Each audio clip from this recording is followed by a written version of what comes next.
નમસ્કાર વિદ્યાર્થી મિત્રો, વેદ ડિજિટલ એજ્યુકેશનમાં આપનું હાર્દિક સ્વાગત છે। આજે આપણે ધોરણ 12 વિષય ભૂગોળ ચેપ્ટર 12 ના સ્વાધ્યાયના સોલ્યુશનની સંપૂર્ણ ચર્ચા કરીશું। તો જો તમે ચેનલમાં નવા હોય તો ચેનલ સબસ્ક્રાઇબ કરી દો જેથી તમામ વિષયની માહિતી તમને મળતી રહે। તો ચાલો શરૂ કરીએ। ચેપ્ટર 12 આંકડાકીય માહિતીનું આલેખ। प्रश्न 1 नीचेना प्रश्नों सविस्तर उत्तर आपो। प्रश्न 1 विभाजित वर्तुळ पद्धति विषे माहिती आपो। जेमां उत्तर आवशे विभाजित वर्तुळ पद्धति में विगतो दर्शाववा माटे वर्तुळना खंड पाडवामां आवे छे तेने पाई डायाग्राम कहे छे। आंकड़ाकीय माहितीनी तुलना करवानी होय त्यारे आ पद्धतिनो उपयोग थाय छे। आ पद्धतिमां वर्तुळना जे विभाग पाडवामां आवे छे तेमां आंकड़ाकीय माहितीनुं प्रतिनिधित्व होय छे। आ आंकड़ा असमान होवाथी वर्तुळना विभागो पण असमान बने छे।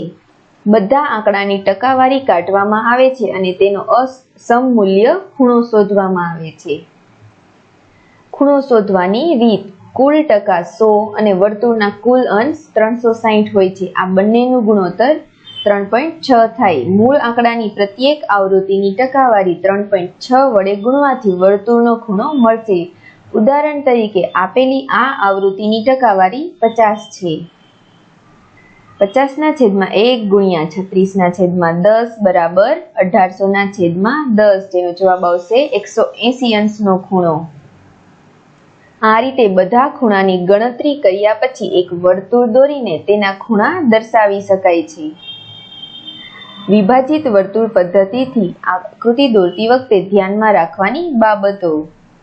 पहेलुं आवशे विभाजित वर्तुळ पद्धतिमां आंकड़ाना सौथी मोटा खंडनी शरूआत घडियाळमां 12 दर्शावता स्थळेथी करवामां आवे छे।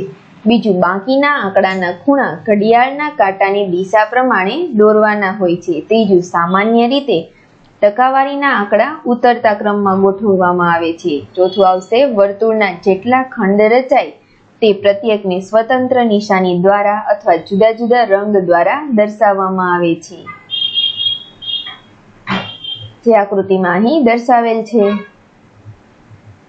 આગળ વધતા પહેલા અમારી એપ્લિકેશન છે વેદ ડિજિટલ એજ્યુકેશન, જેને ગૂગલ પ્લે સ્ટોર પરથી ઇન્સ્ટોલ કરો। ઇન્સ્ટોલ કર્યા બાદ ઓપન બટન પર ક્લિક કરો। ત્યારબાદ આ પ્રકારનું પેજ ઓપન થશે, જ્યાં અહીં તમારો મોબાઈલ નંબર એન્ટર કરો। ત્યારબાદ સેન્ડ ઓટીપી પર ક્લિક કરવાથી 4 અંકનો ઓટીપી આવશે, તેને એન્ટર કરો એટલે લોગિન થઈ જશો। ત્યારબાદ આ પ્રકારનું પેજ ઓપન થશે, જ્યાં ગુજરાત સરકાર દ્વારા પ્રકાશિત એકમ કસોટી પેપર્સ એ ઉપરાંત પોથીના ગાલા એસાઇનમેન્ટના તમામ પેપરના સોલ્યુશન, આ ઉપરાંત યુટ્યુબ વિડીયોઝમાં જતા જે તે વિષયના પ્રકરણ વાઇઝ સોલ્યુશન, જેમાં પાઠની સમજૂતી, સ્વાધ્યાય સોલ્યુશન, આ તમામ વિષયની માહિતી અહીંથી મળી રહેશે। તો આ માહિતી તમારા મિત્રો કે સગા સંબંધીઓ સાથે શેર કરો। તો ચાલો આગળ વધીએ। પ્રશ્ન 2 રેખા અને સ્તંભ આલેખ વિશે જણાવો। જેનો જવાબ છે કેટલાક આંકડા એવા સ્વરૂપમાં હોય છે કે જેમાં રેખા તેમજ સ્તંભ એમ બંને ચિહ્નોનો એક સાથે ઉપયોગ અસરકારક બને છે। ખાસ કરીને તાપમાન અને વરસાદના આંકડા એક સાથે એક જ ફલક ઉપર દર્શાવવા માટે આ પદ્ધતિ ઘણી ઉપયોગી બને છે।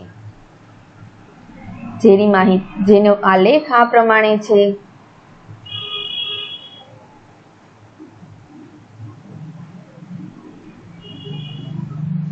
ઉપરની આકૃતિમાં મુંબઈ શહેરના એક વર્ષના પ્રત્યેક માસના સરેરાશ તાપમાન તથા વરસાદના આંકડાનું આલેખન કરવામાં આવ્યું છે। આ આલેખ ઉપરથી આ બંને તત્વોના સંબંધ વિશેનું અર્થઘટન કરી શકાય છે। વધુ તાપમાન તથા વધુ વરસાદ કયા કયા મહિના દરમિયાન નોંધાયા હતા એ ઉપરાંત તેની ત્વરિત જાણકારી આ આલેખ દ્વારા જ મળી શકે છે। આ ઉપરાંત જે સ્થળની માહિતી કોઈ હોય તે સ્થળ ક્યાં આવેલું હશે તેનો અંદાજ પણ બાંધી શકાય છે। આથી આવા મિશ્ર આલેખો ઘણા ઉપયોગી બને છે। પ્રશ્ન 3 પ્રવાહ આલેખની લાક્ષણિકતાઓ જણાવો। જે લાક્ષણિકતાઓ આ પ્રમાણે છે। પહેલી લાક્ષણિકતા છે આંકડાઓમાં ઘણું વૈવિધ્ય હોય છે। બીજી લાક્ષણિકતા છે માનવી કે વસ્તુઓની હેરફેર વિવિધ પ્રદેશો પર થાય છે।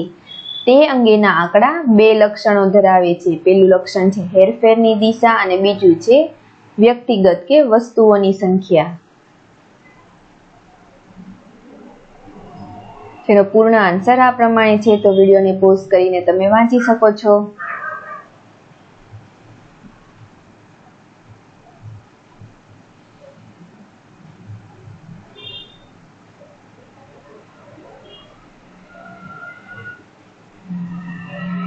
પ્રશ્ન 4. નીચે આપેલા કૃષિ ઉત્પાદનોની આંકડાકીય માહિતીને આધારે વિભાજિત વર્તુળ આલેખની રચના કરો. વિદ્યાર્થી મિત્રો, આ ઇમ્પોર્ટન્ટ સવાલ છે, જેનો ઉત્તર આ પ્રમાણે છે.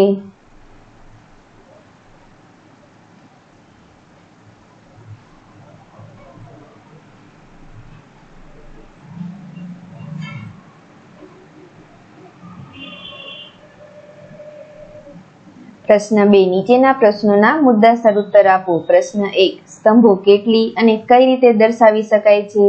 તો તેનો જવાબ આવશે આંકડાકીય માહિતી દર્શાવવા માટે સ્તંભ આલેખ સૌથી વધુ વપરાતી પદ્ધતિ છે. તેમાં એક કરતાં વધુ વિગતો એક સાથે અને એક જ ફલક ઉપર સરળ રીતે દર્શાવી શકાય છે. સ્તંભો બે રીતે દર્શાવી શકાય. પહેલી રીત છે સાદો સ્તંભ અને બીજી છે સંયુક્ત સ્તંભ આલેખ. આ છે સાદો સ્તંભ.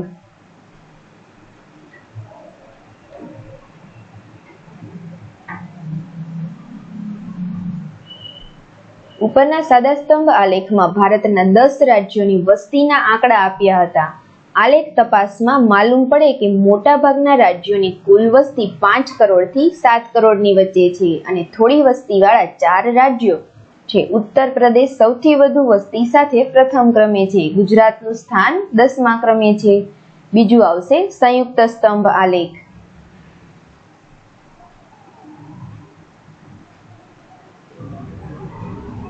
સંયુક્ત સ્તંભ આલેખ આ પ્રમાણે છે.